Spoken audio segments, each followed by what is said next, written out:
It was June 5th, 2005, at 7:45 a.m., when they found her in a vacant motel room. The cold and lifeless corpse was just lying there on the floor. Her skin was pale, and her lips were blue. It seemed as if she had drowned, but there was one question that lingered in the mind of Detective Nathan.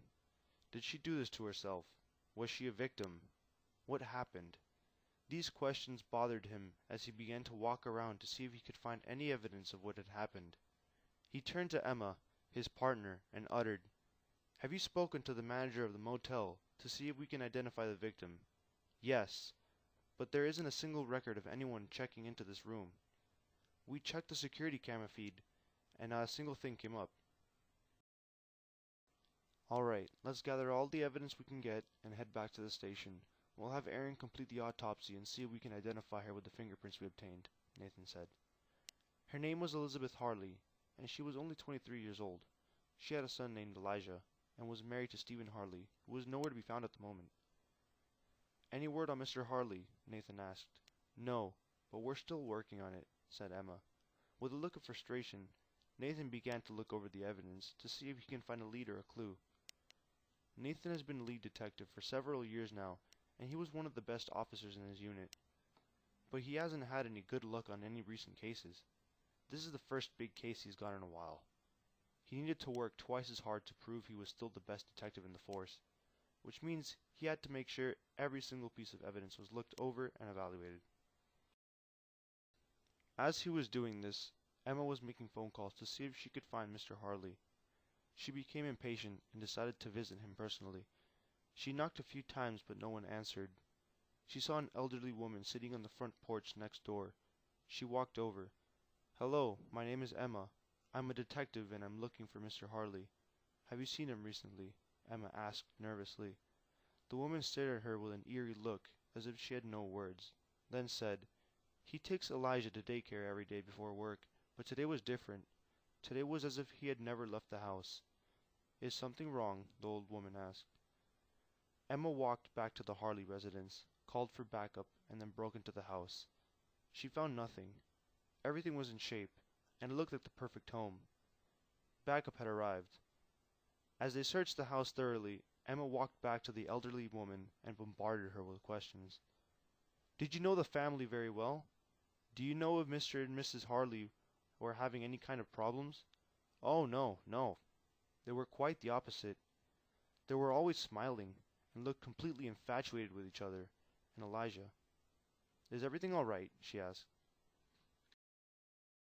"I'm so sorry, ma'am, but we found Mrs. Harley dead this morning in a vacant motel room, and believed her husband had something to do with her death." "Do you think that's possible?" Emma questioned. "Absolutely not. Stephen is not capable of such actions. He's such a kind man and wouldn't lay a finger on her." "How could this happen?" the old woman responded with bitterness. Emma thanked her for her help and walked around the outside of the Harley house, but couldn't find anything that could help with the investigation. Emma went back to the station to see where Nathan was and to inform him of what had happened within the last 2 hours. Emma and Nathan had no evidence and no suspect in custody. Absolutely nothing. Nathan was at his desk on the computer searching up friends and family of the deceased victim when Emma walked in.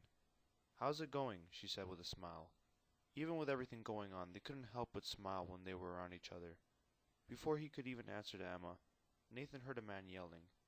When they looked over, it was a man desperately yelling, "My wife! Where is my wife?" It was Stephen. Nathan sprang from his chair and immediately walked up to Stephen to calm him down. "I'm not going to tell you anything until you calm down, Mr. Harley," Nathan explained. "I said, where's my wife? She can't be dead. She can't." The man was hysterical. He couldn't seem to calm down. Stephen kept yelling. He had heard what happened when he came home from his sister's house.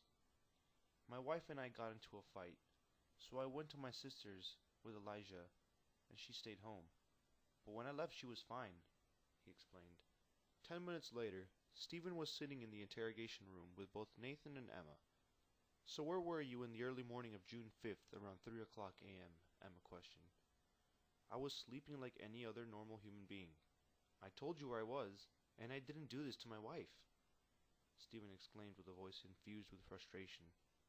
"You expect me to believe that you have no idea what happened to your own wife?" said Nathan. "I'm telling you, detective, I wouldn't do this.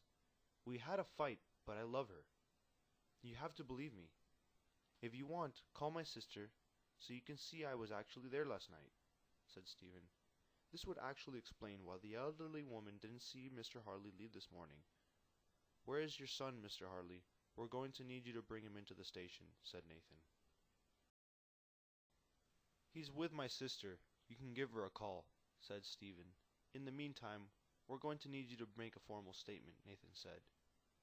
As he finished his statement, another detective knocked on the door. It was Scott. He wanted to work on the Harley case as well. However, Nathan got into it first. "Thomas wants to talk to you," Scott uttered. "I'll be right there. Give me 5, said Nathan.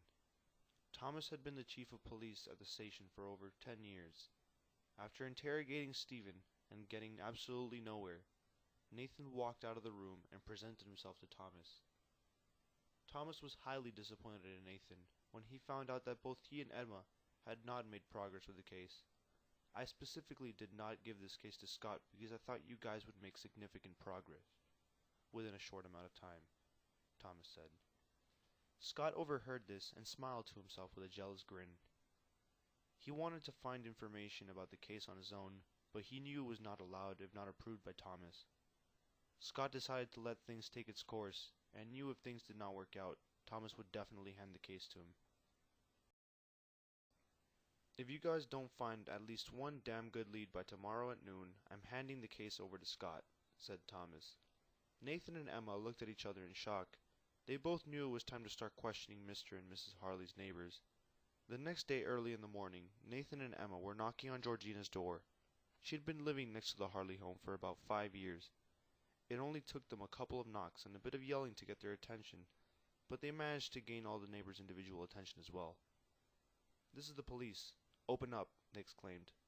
Georgina slowly opened the door and asked what all the commotion was about. Nathan was explaining to Georgina that her neighbor, Elizabeth, passed away yesterday. She gasped with fright and almost fainted. After recollecting herself, Georgina asked Nathan and Emma what they needed. "Is it okay if we come in for some questions?" Emma asked. "Of course, no problem," exclaimed Georgina with a voice full of delight, as if she had not received any bad news. Nathan and Emma both noticed she was also a bit too excited at 6 in the morning. They asked Georgina routine questions, and it all seemed fine until they asked her what she was doing the night of Mrs. Harley's murder. Georgina was stuttering, and her mouth started twitching. She was speechless. She paused and said, "I was just sleeping. I had gone to sleep late because I was finishing up paperwork for my job, but I was in bed by 2 a.m. Nathan and Emma both looked at each other and knew it was time for them to find something in her home so they could bring her into the station as a suspect. Nathan asked Georgina if he could look around her home, and she once again said yes with a surprisingly odd and happy attitude. He found about a dozen plastic bags shoved into the corner of her bathroom. He put on gloves and put the plastic bags into the evidence bag he had with him. He walked back into the living room where Emma and Georgina were and nodded his head to Emma, motioning his head towards the door. Emma knew he had found something and that it was time to head back into the station. "We'll let you know if we need anything else from you. Thank you for your time," Emma said as she closed the door behind Nathan. "No problem at all. Please let me know how everything ends up." At this point, Georgina knew it was time to move. She packed up her bags. The clock had just hit noon when Emma and Nathan arrived at the station with some evidence. The bags had tested positive with Elizabeth Harley's DNA. They hit the jackpot. Nathan and Emma knew they had to rush back to Georgina's place, but as soon as they got to her house, she was gone. Emma quickly called for backup to help look for Georgina. Her car was still at her house, so that means she must have left with someone else or taken a cab. As soon as backup arrived, Emma noticed that the elderly woman whom she had spoken with the day before had cameras. She quickly knocked on her door and told her what was going on. The old woman agreed to let Emma go into her house to see the camera tape. Emma was shocked at what she had just seen. It was as if she had just seen a ghost. She called Nathan over using her walkie-talkie, and as he arrived, she replayed the tape. It was an image of what appeared to be the chief of police, Thomas, with Georgina. No, Nathan said. This is impossible. I can't believe this is happening. Nathan needed time to process this information. There had to be a logical explanation as to why the chief of police was at the suspect's house. Why didn't the chief say anything at the station? This had to be a case of mistaken identity. Nathan and Emma thought long and hard about how to approach this. If the chief did in fact have something to do with this, and he knew that there was a video of him at the suspect's house, how would he react? Thomas was a very powerful man, and had the backing of the entire police force, along with most local politicians. But was he capable of murder? Were Nathan and Emma in danger for possessing this video? They would have the wrath of the entire police department on them if they were to falsely accuse one of their own. After a long discussion, they decided they would keep the video private for the time being. They set out to trace the chief's steps during the night of the crime and to see what exactly his relationship was with Georgina, the suspect. On the ride back to the station, there was total silence. Both Nathan and Emma were lost in their thoughts. Finally, Nathan spoke up. "I've known the chief for 10 years, Nathan said with confusion. How is this possible? Something is wrong here. We need to find Georgina, and fast. An arrest warrant was put out with a description of Georgina in hopes that the officers on patrol would find her. Nathan and Emma went to find an old friend of theirs that worked in the records department to ask for a favor. In an effort to clear the chief's name before the video got out, Nathan wanted to do a check of the chief's department-issued cell phone number for the night of the murder. This had to be done discreetly, and there was one person he knew he could count on. Charles Simmons had worked for the police department for more than 30 years, and was counting down the days of his retirement. He had served most of his career in the basement of the police headquarters building in downtown. His office suite consisted of rows and rows of dusty files, dim overhead fluorescent lighting, and a computer system that would have Steve Jobs rolling in his grave. Charles had the memory of an elephant and could tell you in his sleep where every file was. He also had access to personnel files, which included cell phone records. When the doors to the basement elevator opened up and Nathan and Emma stepped down to the shadows, Charles knew he was in for a long night. Nathan never visited Charles in his little dungeon unless he needed something covertly. Never one for pleasantries, Nathan got right down to business, which is exactly why he and Charles got along so well. "This is going to be the favor of all favors that I'm about to ask you," Nathan exclaimed. "I would not think any less of you if you turned me down flat." He was luring Charles in, and Charles knew it. "This is the most sensitive issue that I have ever come to you with, and I don't need to remind you that total discretion is needed," Nathan continued. "Okay, so ask already," Charles demanded. "But does she have to be here?" Charles nodded in Emma's direction. He had only worked with Emma a few times, and was not sure if she could be trusted or not. "She's with me, isn't she?" Nathan replied. "That's all you need to know. So if that is settled, let's get down to business. I need the cell phone records for one of our own. He's the one upstairs in the big office in the corner. I'm not going to say his name because I think we all know who I'm talking about here.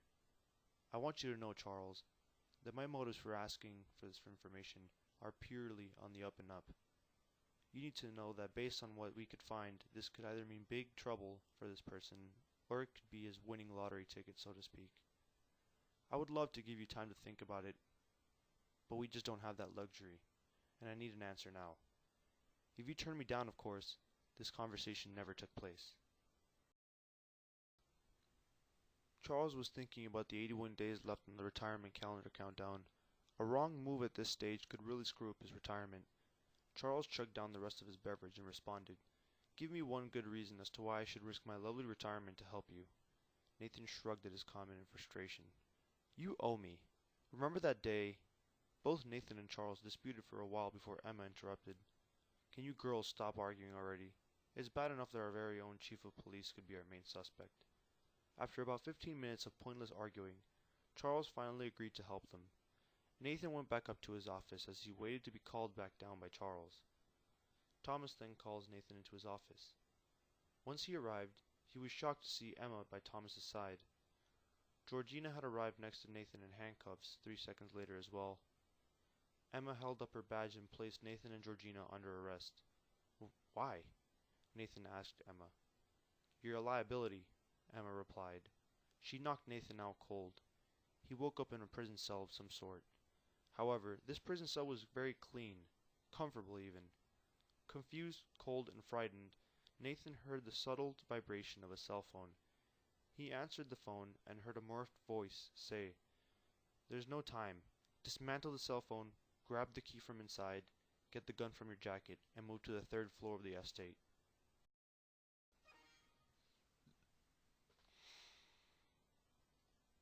You're in the chief's private estate, so security will be extremely tight. Put on the earpiece I left for you in the phone's battery compartment. Move, now. Nathan covertly moved out of his cell to find Emma walking away. Nathan grabbed her and held his gun to her head. So this is what you do after all this? He said. Emma replied, You idiot! I'm the one talking to you over the earpiece. He was confused. Wait, so you were never— No! Move! She yelled in a subtle voice. The whole estate had an extremely luxurious taste to it, with top-notch security. Nathan managed to knock out a guard and steal his uniform.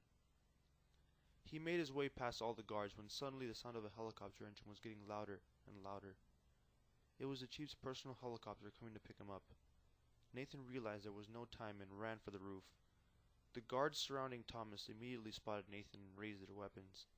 I don't know how the hell you managed to escape from that prison cell, Nathan, but I know damn well that I'm not letting you get out of here alive, Thomas exclaimed.